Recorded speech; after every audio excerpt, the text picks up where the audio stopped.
Eduardo R. Juchín May es oriundo de Mérida, Yucatán, periodista, escritor y entre 1999 y 2006, consejero del Instituto Electoral del Distrito Federal, hoy ISM, donde presidió la Comisión de Fiscalización. Fue jefe de redacción del Diario de Yucatán, editor del 1+1, dirigido por Manuel Becerra Acosta, coordinador de edición de La Jornada, dirigida por Carlos Payán Belver, y editor vespertino de Aristegui Noticias. También ha sido articulista en diferentes épocas de los mencionados diarios y hasta junio de 2022 del diario Reforma. Actualmente es columnista del diario El Heraldo de México, donde se ocupa fundamentalmente de temas político-electorales. Algunos de sus libros más destacados son México 1994, La rebelión y el magnicidio, edición Nueva Imagen 1994, Las Conjuras, novela editada por Grijalbo en 1997, Las Nuevas Elecciones, de Plaza y Janes de 1997, y Medios de Comunicación, de Editorial Santillana en el 2002. Aquí estamos con un invitado de lujo. Muchas gracias, estimadísimo Eduardo Juchín, por estar acá con nosotros. Aquí tu casa. Gracias, gracias. La UNAM, nunca estudiaste aquí, ¿verdad? No. Pero deberías dar clases porque de periodismo, de electoral, eres un hombre muy conocedor. Sí. Gracias. Un privilegio. Eduardo Juchín, para quienes sean históricos televidentes de Diálogos por la Democracia, fue nuestro segundo invitado hace 6 años. 6 años. Acaba de pasar justo Bernardo Barranco, que fue nuestro primer invitado, y ahora estamos contigo para celebrar estos 6 años de Diálogos por la Democracia. Ya son casi 300 programas que hemos transmitido, casi sin interrupción, solamente algunos en vacaciones. Toda una aportación, John, para la causa democrática, que creo que se requiere, ¿no? Pues nos ha parecido una pequeña aportación y estamos muy contentos y muy agradecidos por la asistencia y el tiempo de personajes como tú, don Eduardo. Eduardo Juchín es uno de los grandes expertos en materia electoral y también periodista destacadísimo, como vieron en su biografía. Y en este proceso electoral, pues es muy importante hablar contigo para saber tu diagnóstico, porque algunos dicen que pues vivimos una democracia perfecta, otros dicen que es una democracia ya en riesgo, que la elección se va a descarrilar por el recorte presupuestal al INE. Hay propuestas sobre la mesa muy interesantes. Mismo Andrés Manuel López Obrador presentó el pasado 5 de febrero una serie de propuestas de reformas constitucionales y una en materia electoral. Quiero hablar de todo esto contigo, pero en general, ¿cuál sería tu diagnóstico de la democracia hoy en México? ¿Vamos bien, mal, subiendo, bajando? ¿Dónde empezamos? En esos días, John, esta oposición que tenemos, que creo que le queda mucho a deber a la democracia y al país, ha insistido en que la democracia está amenazada. Está amenazada por un gobierno autoritario, por un presidente autoritario, que curiosamente recibe una agresión en Palacio Nacional, le tumban literalmente la puerta, pero no hay ni persecución, ¿no? Ni encauzamiento, ni mucho menos represión. Aquellos pudieron incluso llegar a la mañanera y no lo hicieron porque no quisieron. De una manera violenta, reprobable, obviamente, pero lo cito como esta disociación entre la realidad y el discurso de la oposición. Gobierno autoritario, uno que tolera eso y no persigue ni reprime, pues es un autoritarismo muy singular, ¿no? Y bueno, y sí, yo veo que hay sombras amenazantes sobre la democracia, pero no esas que hablan de que vamos a tener una elección de Estado, ¿no? Que el presidente está maniobrando, pero si el presidente ha aceptado todas las derrotas que ha sufrido Morena, y no han sido muchas, ¿no? Pero de todos modos ha habido derrotas y pues la ha aceptado como unos hechos naturales en una democracia. Yo creo que la amenaza para la democracia está en que los ciudadanos se sienten decepcionados cada vez en forma creciente con los resultados de la democracia, no contra el gobierno, porque bueno, una reciente encuesta del periódico Reforma, que no es precisamente un pro 4T, no es un medio pro 4T, sino al contrario, pues le da un 70 y tantos % de aceptación a López Obrador, que significó un aumento de 11 puntos en relación con diciembre. Entonces, es claro que hay una aceptación de este gobierno, pero a la vez hay un cierto desencanto con la democracia, y yo creo que en este desencanto, pues desde luego, yo lo veo más bien enderezado respecto de los partidos políticos, todos. No hay ningún partido político que pudiera presumir de una democracia auténtica, de una conducta limpia, honorable. No hay ningún partido y eso es lamentable. Yo creo que por ahí va, y ahí es donde yo veo la amenaza, en que cada vez como que crece un desencanto, y ahí sí yo veo una sombra de amenaza para la democracia, no en la que pretenden algunos actores. Y es un asunto de relevo generacional, ¿no? En particular entre los jóvenes hay un desencanto con las antiguas formas de organización política, ¿no? En términos de las elecciones y los políticos mismos, ¿no? ¿O lo ves atravesar todas las generaciones? No, yo creo que es fundamentalmente mediana edad y jóvenes. Me parece que quienes tienen mayor edad pueden hacer una comparación muy discrepante entre lo que había antes y lo que hay ahora. Y lo que había antes pues era un partido dominante, hegemónico, que hizo todo lo posible por seguir en el poder, y que por fortuna a partir de principios de este siglo pues fue echado para afuera, ¿no? Sin embargo, regresó y bueno, ya sabemos lo que fue el Peña Nieto, el presidente Peña Nieto en la historia de este país, un gobierno de corrupción, sumergido en la corrupción sobre todo. Pero esa gente que vivió esa etapa antidemocrática, de partido hegemónico, yo creo que valora lo que tiene ahora, que no es perfecto, lejos de perfección, pero que es muy diferente a lo que había con el PRI en el poder. Entonces, así me explico yo que los jóvenes que no han tenido esa experiencia, sean más reacios a valorar lo que se tiene actualmente. Aunque por las encuestas que he visto sí demuestran que los jóvenes sí apoyan hasta más que otras generaciones a Andrés Manuel, ¿no? O se reconocen un poco a 2018 como su victoria, casi su generación, y valoran y gozan esta nueva época histórica, y hay una gran tasa de aprobación para López Obrador entre ese sector.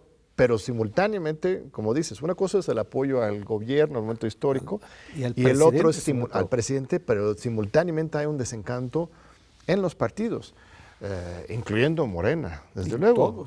Todos. Yo quizás sea porque de estos partidos pues también hablan de mucha democracia, pero no la implementan internamente, no están demostrando Morena que... ha tenido un crecimiento espectacular, sobre todo en población gobernada, en estados gobernados, pero este crecimiento espectacular tiene como la gran sobra protectora e impulsora la del presidente López Obrador. Pero el presidente solamente va a durar como presidente unos meses más. ¿Qué viene para después? Pues eso es la gran pregunta, estimado Eduardo, porque bueno, no sabemos quién va a ganar la elección, pero independientemente de quién sea, el reto de pues hacer política de otra forma, tener esa vertebración, ese tejido social, político activo, pues es un gran reto y no lo hemos logrado. Este espíritu de servicio público, todavía no permea en una buena parte incluso del gobierno actual.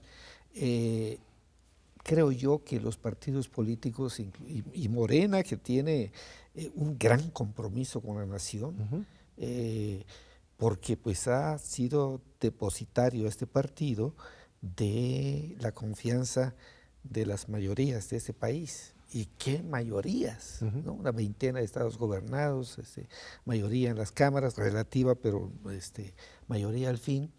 Es un gran aporte de confianza que ha recibido Morena, y la cuestión es que deberían preguntarse allá adentro, los morenistas, si están comportándose de acuerdo con esa confianza que han recibido.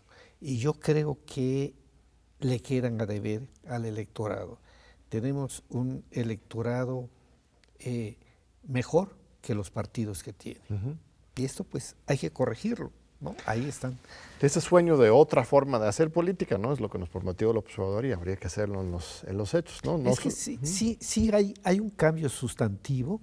Yo digo que buena parte de las quejas, de los reproches, de las críticas de la oposición, nacen de un hecho que no han terminado de entender, que lo que López Obrador está haciendo no es solamente ejercer el poder una vez que lo obtuvo y transmitirlo si le es posible, sino que inició realmente un cambio de régimen. No es solamente un apetito por el poder, es realmente un cambio de régimen que, claro, quizá no haya una visión clara sobre esto, porque apenas está en los inicios. Pero esta forma de gobernar, además de gobernar con, ¿qué será?, el 80 o más por ciento de los medios en contra. Yo creo que esto, por ejemplo, es un cambio sustantivo, ¿no? Habrá que ver si esa forma de relacionarse el presidente con los medios tiene un corolario positivo, que sería el triunfo de Claudia Sheinbaum, o no, o si finalmente Xóchitl Gálvez puede hallar el rumbo de una candidatura que parece extraviada por ahora, de una oposición que es incapaz de ofrecer un proyecto alternativo de nación, hasta ahora por lo menos. Estamos en campaña y habrá que ver si ocurre algo en lo que falta de la campaña, pero ahí está lo que habrá que ver, qué resultado tiene esta política de comunicación y de confrontación con la corrupción en el periodismo, que a veces hablamos de corrupción y nos olvidamos un poco de los medios, ¿no? Pero habrá que ver qué resultado tiene esta confrontación a la hora de las urnas.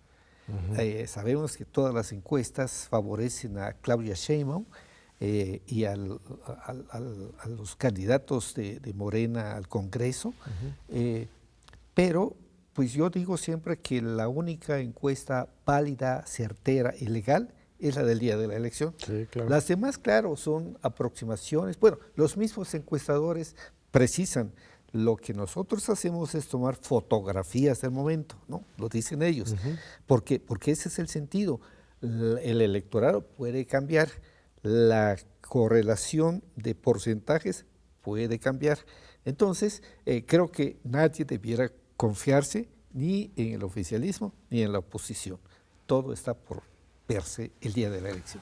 En ese sentido, sí tendremos una democracia, porque uno de los criterios centrales para evaluar si hay o no una democracia es la incertidumbre, ¿no? Claro, dice el politólogo Adam Jaworski, por ejemplo, ese es su gran criterio. Si no tienes incertidumbre, no tienes democracia. Por eso yo decía, por ejemplo, en 2012, pues celebrábamos elecciones, etcétera, pero no había incertidumbre, había una campaña de Estado, de medios, por todos lados, de dinero, de compra del voto, de Brecht, etcétera, Monex, todo estaba configurado para asegurar que como de lugar llegara Peña Nieto en 2012. Entonces eso no fue una elección democrática, aunque no hubiera habido tanto fraude de urna específicamente detectada, fue una operación en contra de la incertidumbre y por eso no era democrático, ¿no?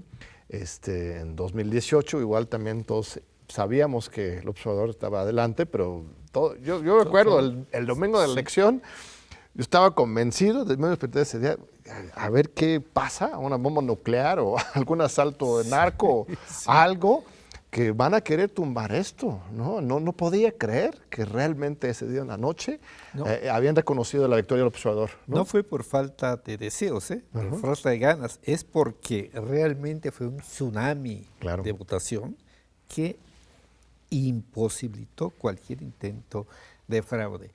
Si esta votación no hubiera sido tan cuantiosa a favor del actual presidente, quién sabe qué historia. Tenían planes ocurrido. En el mismo IFE, Tribunal Electoral, estaban haciendo los cálculos para posiblemente anular la elección, ¿no? O sea, si era menos de 5% por inventar algún rebase de campaña, etcétera, lo podían haber anulado. Tenían ese expediente ya preparado. Yo veo ahí que el electorado entendió muy bien el momento, ¿no? Por eso, cuando me hablan de ciertas disposiciones en la ley electoral, en la misma Constitución, para proteger al electorado, al elector, que lo tratan casi como a un menor de edad que necesita tutela, ¿no? No, yo digo, el electorado realmente es cada vez más consciente de las realidades y cada vez más sofisticado, ¿no? Hay estudios que muestran que a la hora de votar, el voto duro ya no es tan duro, ¿no? Porque se vota para un candidato a la presidencia, para otro, para diputado, a veces para otro, por senador. Es decir, no hay carro completo, ¿no? Necesariamente. Y yo creo que eso es un avance, porque de eso se trata la democracia, ¿no? Aunque sí hay también todavía un problema serio de compra de voto, ¿no? Sí, claro. Sí hay redes clientelares que no se han desmantelado, muchos más bien han cambiado de bando, y este operativo de acarreo, de compra de coacción del día de la elección, incluso de condicionamiento de programas sociales, sigue siendo un problema. O sea, no nos hemos despedido de manera franca de esa vieja cultura política. Pero es que, John, ¿cuánta gente está en la cárcel por haber comprado el voto en 2021? Cero. Ni en 18, ni en 2012, ni en 15, porque nunca. Porque tenemos una fiscalía inservible, ¿no? Y yo diría, no por los distintos personajes que han pasado por ahí, sino porque sencillamente no tienen las herramientas, ¿no? Hay un presupuesto escuálido, hay unas cuantas personas a disposición de la fiscalía, así no se puede. Si sabemos que hay una red para comprar voto, pues es claro que alguien tiene que estar alerta con eso y actuar oportunamente. Si ahora tuviéramos a 20 procesados y condenados por compra de voto, veríamos, sí, estaríamos hablando de eso ahorita, ¿no? Sí, tienes toda la razón. Y ese tema, por ejemplo, lo mencionaba Gabriel Corona, ex consejero electoral del Estado de México, que estuvo aquí hace unas semanas, de que en cada elección siempre también hay un pico en efectivo, ¿no? Desde el Banco de México siempre reporta que de repente hay mucho cash, ¿no? Cambiando de manos, porque así evitan la fiscalización. Entonces, son temas, pero me están convocando a corte ahorita. Y hablamos de la fiscalización ahora. Esto, vamos a ver uno de sus grandes temas aquí de Eduardo Huchim, presidente de la Comisión de Fiscalización del Instituto Electoral de la Ciudad de México, como recuerdo, hace unos 30, 25 años. 20 y tantos algo años, así, un gran experto aquí, Eduardo. Vamos a seguir hablando de estos temas. No se vayan, aquí lo esperamos en tus Diálogos por la Democracia. Aquí seguimos con don Eduardo Huchim, gracias a nuestra audiencia, gracias querido Eduardo. Estamos entrando en terreno a hablar de las instituciones electorales, algo en que tú has participado directamente, has tenido seguimiento de hace décadas.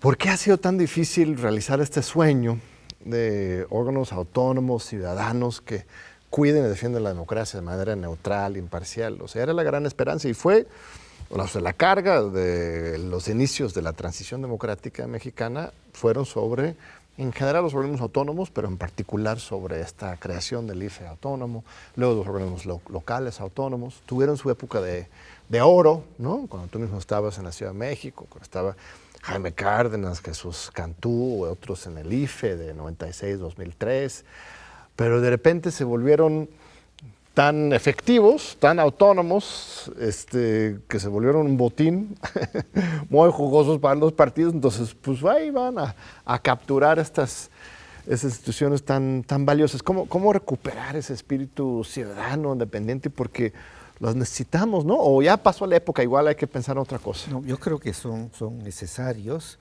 Desde luego la autonomía de los órganos electorales está fuera de discusión desde mi punto de vista. Yo creo que debe mantenerse esa autonomía. Y los consejeros electorales y las autoridades electorales en general, pues tienen allí una asignatura pendiente. Porque efectivamente, después de esos primeros órganos colegiados que dirigieron los órganos electorales en el IFE, en el Instituto Electoral del entonces Distrito Federal, después de una primera generación que hizo las cosas bien o relativamente bien, como que los partidos políticos dijeron, ay caray, no, yo no quiero esto. Y entonces metieron las manos.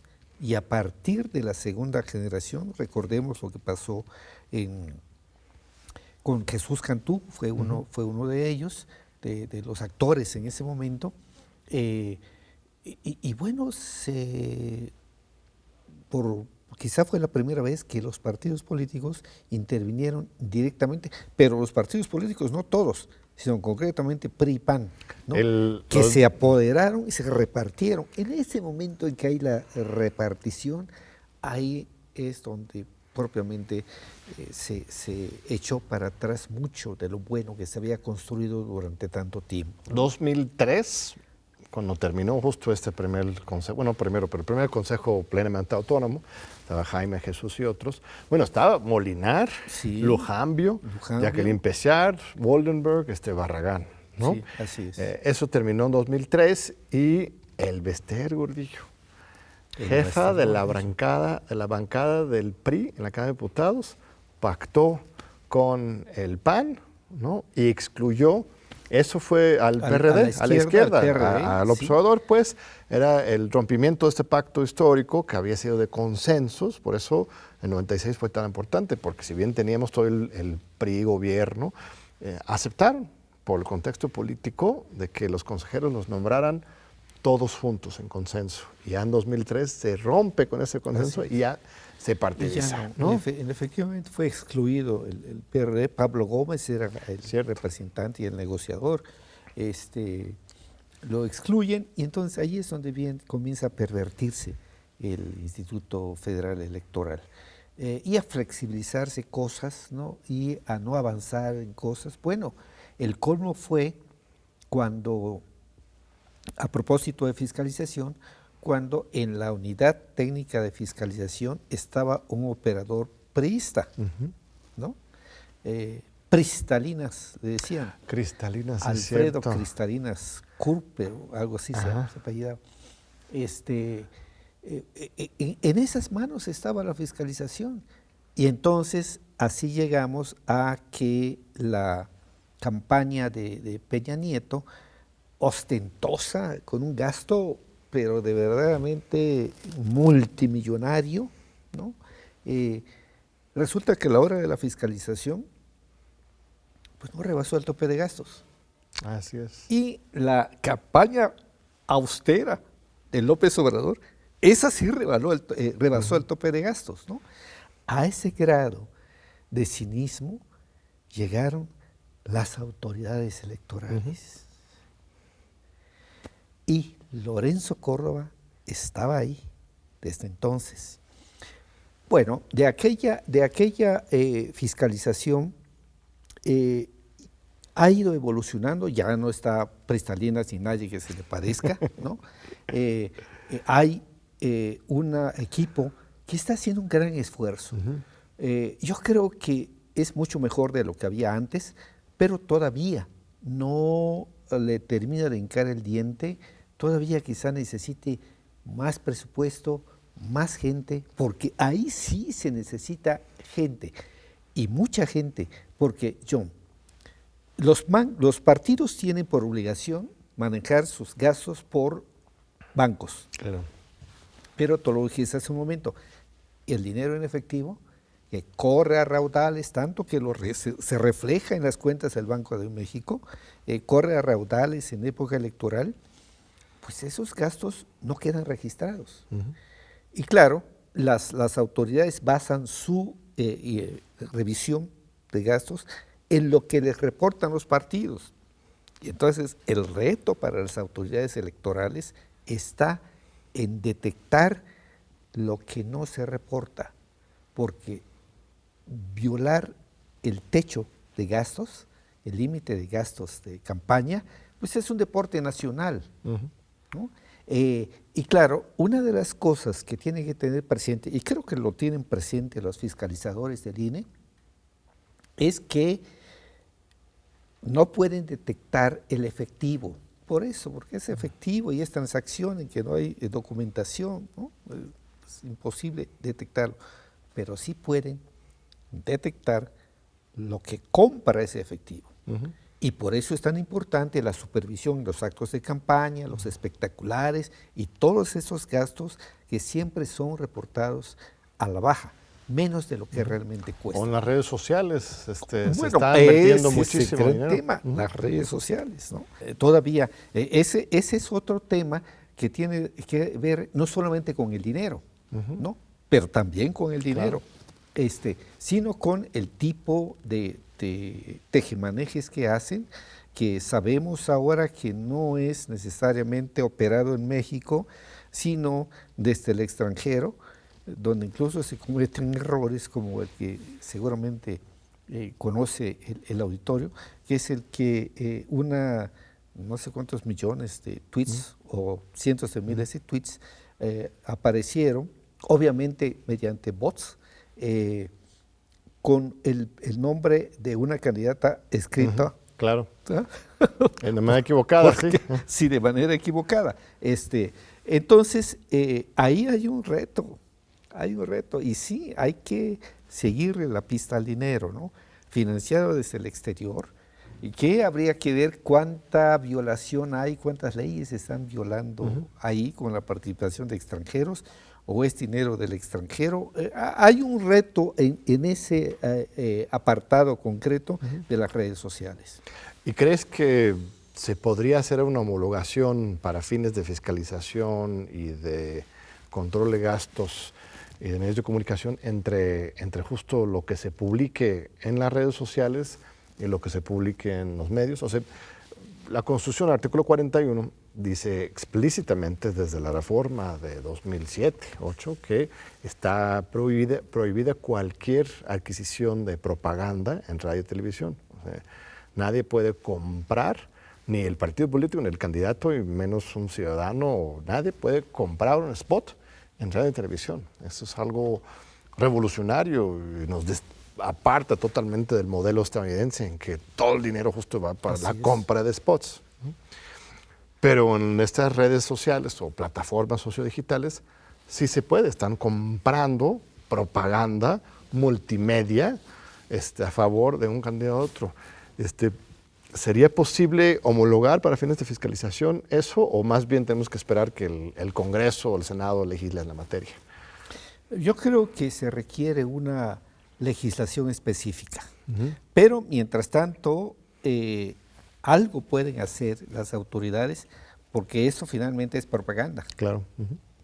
Por lo menos cuantificarlo, ¿no? Ojalá estén ya en esa tesitura las autoridades electorales. Porque, insisto, lo que no se puede negar es que es propaganda, y es propaganda comprada pagada, ¿no? Ese dinero está entrando en sus dimensiones reales a las cuentas y a la fiscalización.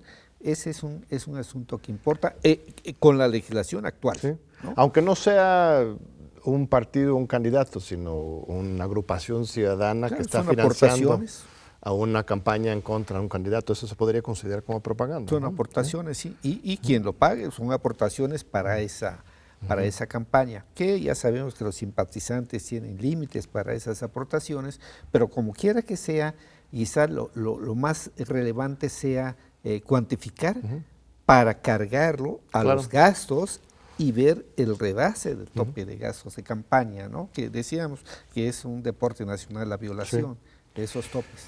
Y hablando de dinero, se gasta demasiado dinero en nuestro sistema político electoral en los partidos y sobre todo en las mismas autoridades electorales. Desde mi punto de vista, muchos tienen claro que los partidos reciben miles de millones de pesos al año y sobre todo en procesos electorales, pero también los 32 institutos electorales locales, los tribunales locales y el Instituto Nacional del Tribunal Electoral gastan, no sé, somos 10 veces más en burocracia que en los mismos partidos políticos, ¿no? Es un gasto excesivo que amerita revisión. El financiamiento público de los partidos políticos es demasiado, es una ofensa. Ahora que decíamos que le quedan a deber los partidos políticos a los contribuyentes o a los ciudadanos, ahora también en términos de contribución, pues sí, se llevan un dinero excesivo. Y ahora que lo mencionamos, John, este dinero excesivo es una de las razones, quizás la principal, de que el plan A de Andrés Manuel López Obrador en materia electoral no haya pasado, ¿no? Que yo debo decir, reiterar, que a mí el plan A mí me parecía un proyecto revolucionario que habría cambiado nada menos que la elección de los congresos, incluido el Congreso de la Unión.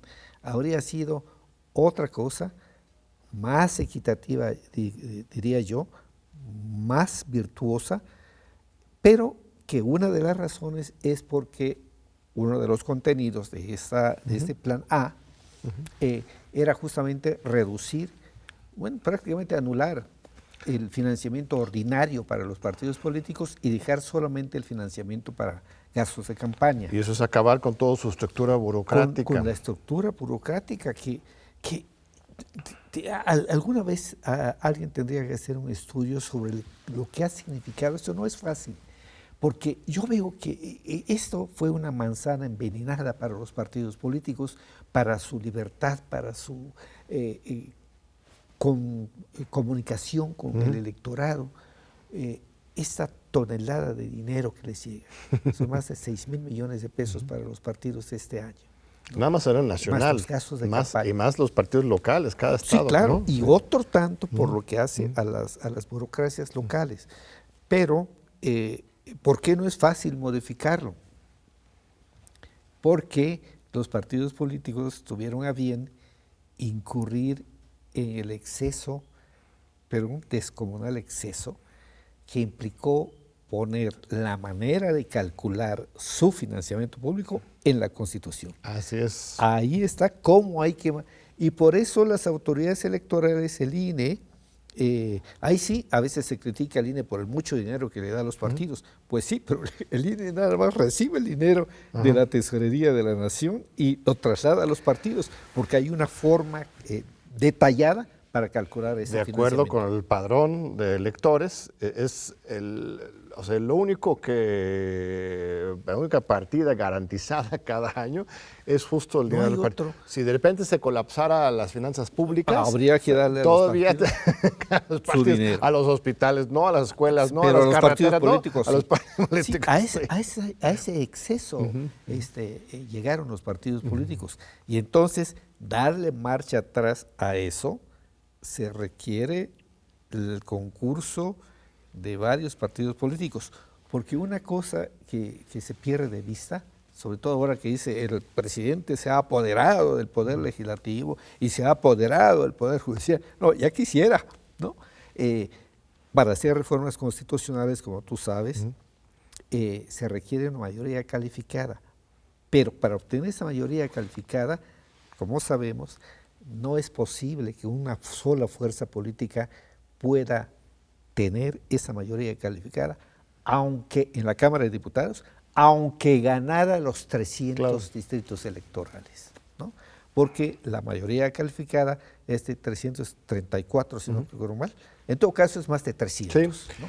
Y entonces, pues, una sola fuerza política, por ley, no puede alcanzarlo porque la Constitución prohíbe que tenga más de 300 diputados. Pero ahí hay otro tema. Ha propuesto Andrés Manuel, bueno, iba a ser acabar con los pluris. Eso lo propuso en el plan C, Así es. la reforma constitucional del 5 de febrero, pero en el plan A fue una propuesta muy extraña que no supe bien interpretarlo y yo terminé concluyendo que no me gustaba, porque lo que él proponía en el plan A era eliminar más bien a los uninominales, a los diputados de distrito y convertir a toda la Cámara de Diputados en pluris electos por circunscripciones estatales, que cada estado iba a elegir por porcentajes. Me parecía muy extraño, me parecía peligroso porque perdíamos la representación territorial, por distrito, y si se hace ese reparto plurinominal por porcentajes por estado, iba a pesar mucho más siempre las votaciones en las capitales. Entonces, ya las zonas más alejadas, que antes tenían su distrito uninominal, su representante, ya iba a estar todo concentrado en las grandes capitales. ¿O a ti te parecía bien esa propuesta? A mí me gustaba mucho ¿Sí? esa propuesta. Yo creo que era la mayor virtud que tenía el plan A del presidente López Obrador. Vamos a corte y regresamos con eso, con porque me están llamando. Muy interesante este análisis de Eduardo Jochim. No se vayan, regresamos ahorita en un par de minutitos, después de unos anuncios del mismo TV UNAM, Televisión Pública. Te esperamos aquí en Los Diálogos por la Democracia. Aquí estamos con Eduardo Jochim, gracias a nuestra audiencia, gracias querido Eduardo por tu muy generoso tiempo. Entonces, decías que así, a ti sí te gustaba esta propuesta de acabar con los diputados uninominales, Sí, acabar con los distritos en todo el país. Es que, a ver, cuéntame. Se hablaba de la desaparición de los plurinominales, ¿no? O los diputados de representación proporcional, los legisladores, no solo diputados, de representación proporcional. Pero en realidad lo que ocurría es que hay un juego de palabras ahí, desaparecían los plurinominales porque los que desaparecían eran los uninominales. Al no haber uninominales, tampoco hay plurinominales, ¿no? Lo que a mí me gustaba es que todos los legisladores del país, todos, diputados, senadores, diputados locales, se convertían en legisladores de representación proporcional, que se avanzaba hacia una mayor equidad entre los votos que recibía un partido político y los escaños que se le asignaban. De esta forma podía llegarse más a la proporcionalidad pura. Había más posibilidades de llegar a la proporcionalidad pura. Es decir, un partido recibe 10 votos, tiene el equivalente en curules del órgano legislativo de que se trate. Y se evitaba, bien hecho, ¿no? Porque la Constitución tenía las grandes reformas, pero había que aterrizar eso en leyes secundarias. Tenía que hacerse de tal manera que no se produjera esto que tú dices, ¿no? Que hubiera quienes se quedaran sin representación, pero lo virtuoso estaba en que se proponía la proporcionalidad pura, porque en la actualidad se da el fenómeno de sobrerepresentación. Claro. Recordemos, la Constitución permite hasta 8 puntos porcentuales, pero si un partido, el partido A y el partido B, tienen 8 puntos porcentuales de sobrerepresentación, eso significa que los partidos menos votados tienen un porcentaje igual de subrepresentación. Entonces, esto, bien hecho, se evitaría con la proporcionalidad pura. claro, no estaba suficientemente aterrizado en leyes para ver cómo se iba a aplicar esto. Se decía 32 distritos, por llamarle de alguna manera, 32 demarcaciones. Pues no, porque se iba a producir que los partidos políticos pequeños o menos votados, en vez de recibir proporcional pura, iban a resultar perjudicados. Entonces, había que ver la manera de que realmente la proporcionalidad pura requiera para todos.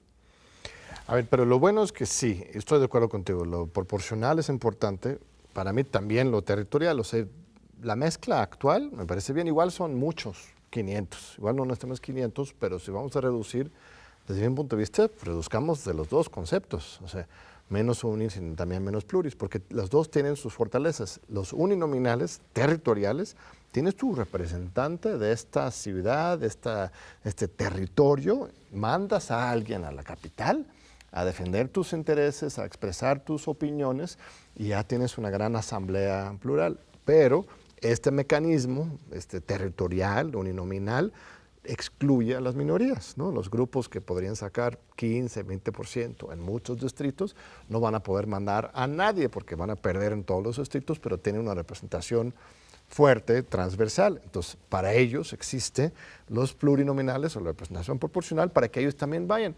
Me parece muy bien la combinación. No sé por qué en el plan A eliminaron a los unis y luego ya en el plan C ahora ya eliminan los pluris, o sea, como que, Sí, ¿por qué esa necesidad de eliminar un otro? ¿Por qué no aceptamos lo híbrido, la mezcla? Sí, lo mixto, ¿no? Como está actualmente. Exacto. No, entre lo que se propone en el plan C, por llamarlo de algún modo, y lo que hay actualmente, yo me quedo con lo que hay actualmente, es decir, el mixto, el sistema mixto. Tú ¿no? sí De no predominancia estarías de acuerdo con... Pero sí, entre lo que se propone y lo que tenemos actualmente, no, yo me quedo con lo que hay actualmente. Okay. Y sí preferiría la conversión de todos en legisladores de representación proporcional. Y es cierto ese riesgo que tú dices, pero imagínate, John, que no habrá diseñadores de estrategias inteligentes en algún partido político que piense, para que yo tenga el voto para mi lista completa, yo necesito que en las regiones se vote por mi lista. Entonces, ¿qué hago yo, planeador inteligente de los partidos políticos? Pues pongo a figuras que acerquen el voto a la lista completa. Y así, tutti contenti, y ganan todos, ¿no? Entonces, pero claro, sí existe ese riesgo que tú dices, pero habría que ver qué pasa a la hora de aplicar esto.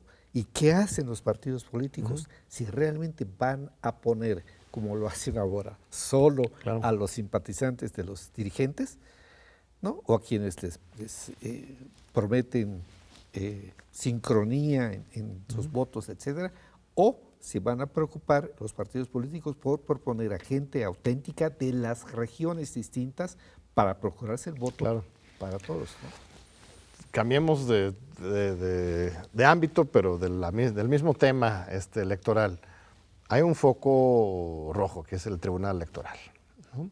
El Tribunal Electoral del Poder Judicial de la Federación hoy solo tiene 4, ¿no? De sus 7... 5 de sus 7 integrantes. Hay 2 vacantes que por X y Y no se ha podido nombrar sus relevos. Y en general tenemos una historia reciente de una falta de congruencia en los criterios, para ponerla de alguna forma. Deciden un caso de una manera y otra de otra, y nos ha faltado mucho más fortaleza, autonomía en ese tribunal. ¿Qué está pasando ahí? Y también proponerles bueno, Andrés Manuel mismo propone elección popular para magistrados y consejeros y ministros, ¿no? ¿Esa es la solución? ¿O por dónde entras a ese tema? Mira, esta propuesta de elegir ministros, jueces y consejeros no me disgusta, a condición de la letra chiquita, ¿no? de cómo se le va a hacer en la práctica. hablamos hace un rato del elector, de la calidad del elector que tiene México, que yo creo que no es el de hace 30 años, ha evolucionado para bien el elector.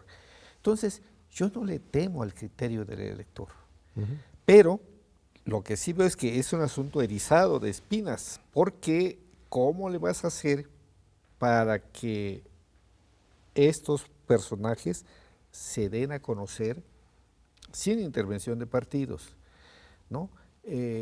¿Cómo, con qué medios, solo medios públicos, hasta dónde redes sociales, cómo, o cómo hacerle, ¿no?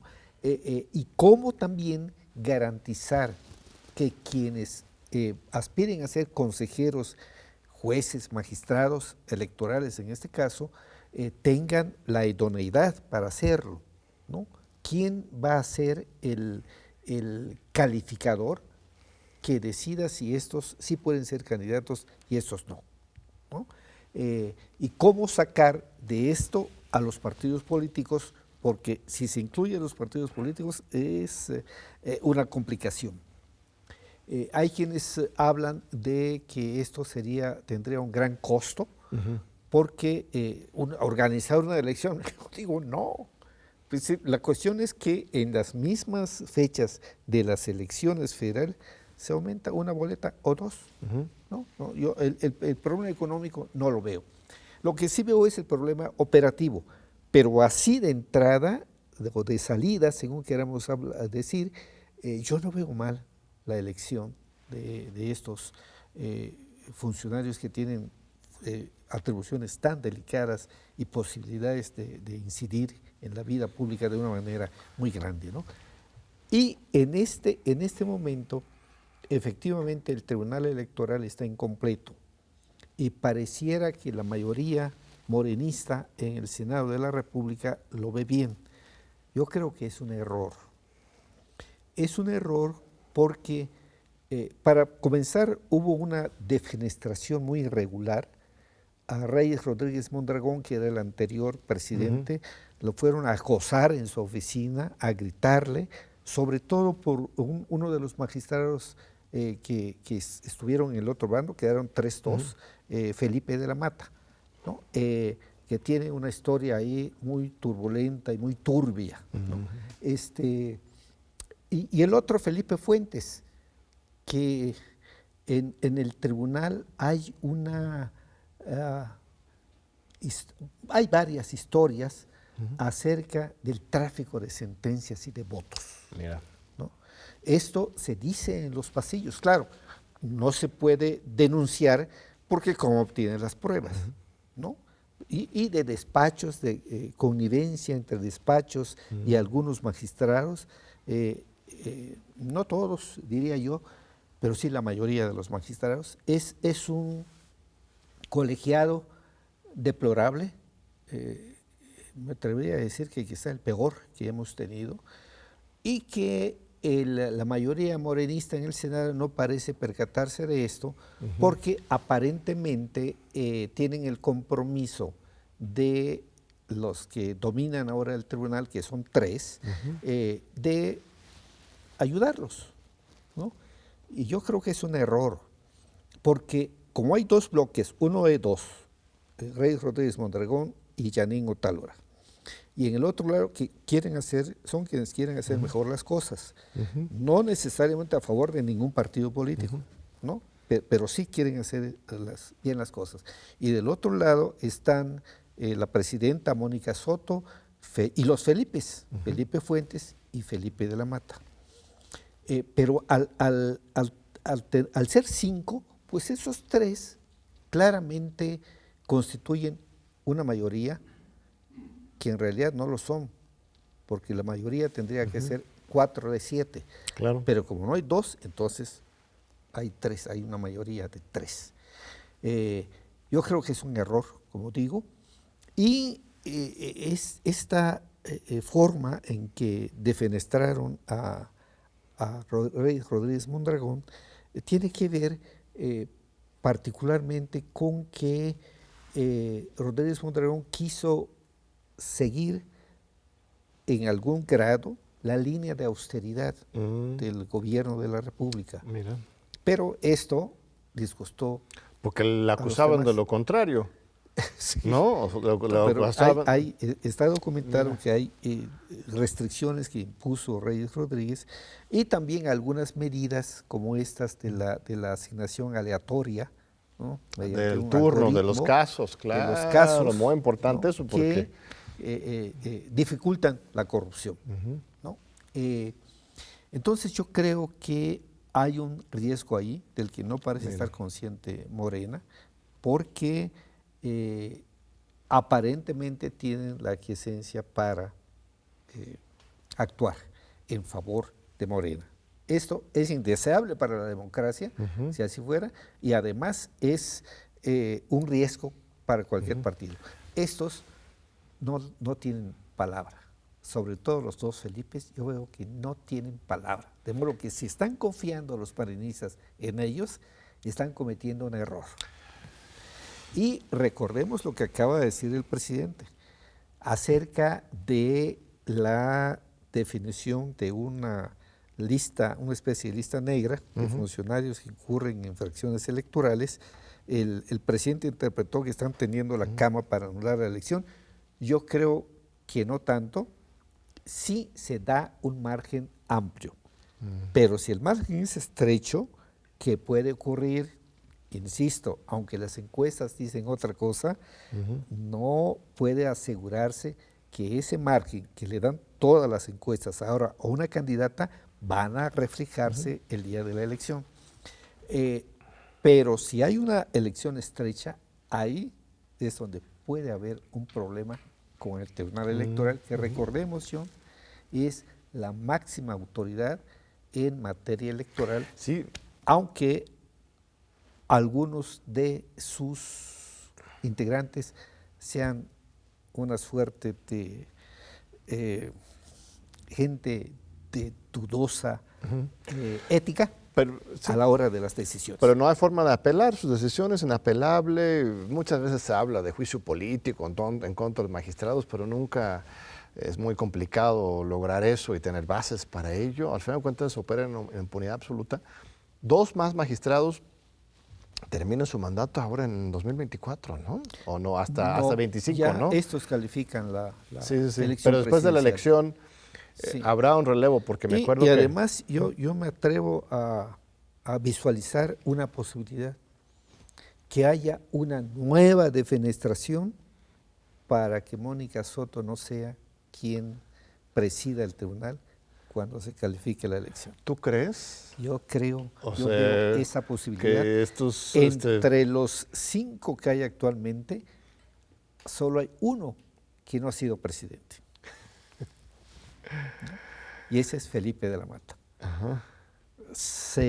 Felipe de la Mata es un personaje que ha estado en el tribunal durante décadas y que durante la época de Alejandro Luna Ramos, pues prácticamente presidía el tribunal, manejaba el tribunal, ¿no? Luego fue elegido consejero con una historia allí muy turbia, que algún día habrá de conocerse. ¿Qué cosas están pasando? Sí, hay un motivo de preocupación en la máxima autoridad. Y luego tenemos lo del INE, que está dividido también 6-5. Ahí, sí es un escenario complicado al que nos estamos enfrentando. En el INE yo creo que no es el caso del tribunal, no está tan descompuesto el interior como el tribunal, pero sí es evidente que yo creo que hay una falta de voluntad de las dos partes, ¿no? De la presidenta Guadalupe Tadei, que para mí es una espléndida consejera, pero que no ha tenido la habilidad para concertar, ¿no? Bueno, está arrinconada también porque ahí tienes 6 consejeros que están como del viejo régimen, se está hablando del cambio de régimen. Y del otro lado, en efecto, están estos intransigentes que no quieren ceder. Y por eso tenemos a direcciones ejecutivas y otras instancias del instituto que no tienen titular. Ya nos están llamando a tiempo, estimadísimo Eduardo, vas a tener que volver, por favor, Me dará pronto. mucho gusto. Un gran experto, gran amigo, siempre bienvenido aquí en la UNAM y en TV UNAM en particular, queridísimo Eduardo. Encantado, John. Muchas gracias. Pues gracias a nuestro muy generoso público por estar con nosotros todos los domingos a las 7:30 de la noche en los Diálogos por la Democracia de TV UNAM. Te esperamos de nuevo en 8 días.